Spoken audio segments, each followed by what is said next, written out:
और 24 को लेकर सभी से चुनावी जो बिसात है वो बिछानी शुरू कर दी है। और बीजेपी ने जहां अपने दिग्गजों को जमीन पर उतार दिया और पार्टी को हर बूथ पर मजबूत करने की कवायद शुरू कर दी है, वहीं दूसरी तरफ पटना में हुई विपक्षी दलों की बैठक में इस बात को लेकर सहमति बन गई कि बीजेपी को हराने के लिए सभी विपक्षी दल एकजुट होकर चुनाव लड़ेंगे। हालांकि इसे लेकर रणनीति अभी पूरी तरीके से साफ नहीं हुई है। यूपी में सबसे बड़ी विपक्षी दल यानी कि समाजवादी पार्टी के अध्यक्ष अखिलेश यादव भी इस बैठक में शामिल हुए थे। अखिलेश यादव बार बार कह रहे हैं कि बीजेपी को हराने के लिए जो दल भी उनके साथ आना चाहता है, सपा खुले मन से उन्हें साथ लाने का न्योता देती है। वहीं विपक्षी दलों की बैठक में अखिलेश यादव ने यह भी साफ किया कि यूपी में गठबंधन के लिए कांग्रेस को बड़ा दिल दिखाना होगा। बीजेपी को हराने के लिए अखिलेश यादव यूपी में महागठबंधन की बिसात तो बिछा ही चुके हैं, लेकिन इस सब में वो कांग्रेस के लिए खुद कितना बड़ा दिल दिखा पाएंगे, देखने वाली बात होगी। यूपी में महागठबंधन कमान अखिलेश यादव के हाथ में होगी। ऐसे में अगर कांग्रेस सपा के साथ आती है तो सबसे बड़ी चुनौती सीटों के बड़े दावों को संतुष्ट करना होगा।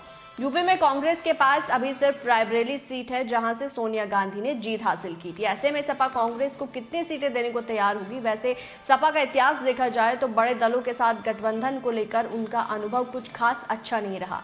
समाजवादी पार्टी की स्थापना के बाद से सपा ने सबसे पहले बसपा से गठबंधन किया था। इस गठबंधन ने सपा को सत्ता तक पहुंचा ही दिया था। हालांकि एक सच्चाई ये भी थी कि सपा ने अकेले लोकसभा चुनाव के मैदान में ताल ठोकी थी तो 38 सीटें जीतकर सबको हैरान कर दिया था। हालांकि बाद के सालों में सपा के लिए बड़े दलों के साथ गठजोड़ करने का अनुभव जो रहा वो बुरा रहा। मुलायम सिंह यादव के बाद जब अखिलेश यादव ने सपा की कमान संभाली तो 17 के विधानसभा चुनाव थे और अभी अखिलेश यादव ने इन चुनावों में कांग्रेस के साथ गठबंधन किया और राहुल गांधी के साथ उन्हें लाने का काम किया। इस दौरान यूपी के दो लड़कों के नाम से खूब जोर शोर से कैंपेन चलाया गया, लेकिन मोदी लहर में अखिलेश राहुल की जोड़ी ठहर नहीं पाई और सपा को हार का सामना करना पड़ा। 17 में सपा ने 311 और कांग्रेस 114 सीट पर मिलकर चुनाव लड़ी थी, जिसमें सपा को 47 और कांग्रेस को सिर्फ 7 सीटें मिली थी। इसके बाद 19 के लोकसभा चुनाव में अखिलेश यादव ने बसपा सुप्रीमो मायावती से गठबंधन किया और 26 साल बाद सपा बसपा एकजुट हुए। मायावती और मुलायम सिंह यादव एक साथ एक मंच पर दिखाई दिए। बुआ भतीजे की जोड़ी ने मिलकर चुनाव लड़ा।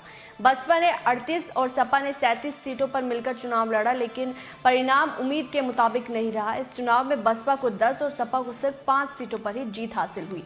जमीनी स्तर पर सपा बसपा के कार्यकर्ता एकजुट नहीं हो पाए। बसपा अपने वोट सपा को ट्रांसफर नहीं करवा पाई, जिसके बाद ये गठबंधन टूट गया। तो अब देखना होगा कि 24 के चुनाव में अखिलेश यादव अगर रालोद और कांग्रेस के साथ गठबंधन करते हैं तो उस गठबंधन में कितनी सीटों पर सहमति बनती है और क्या कुछ उसका नतीजा है वो निकलकर सामने आएगा।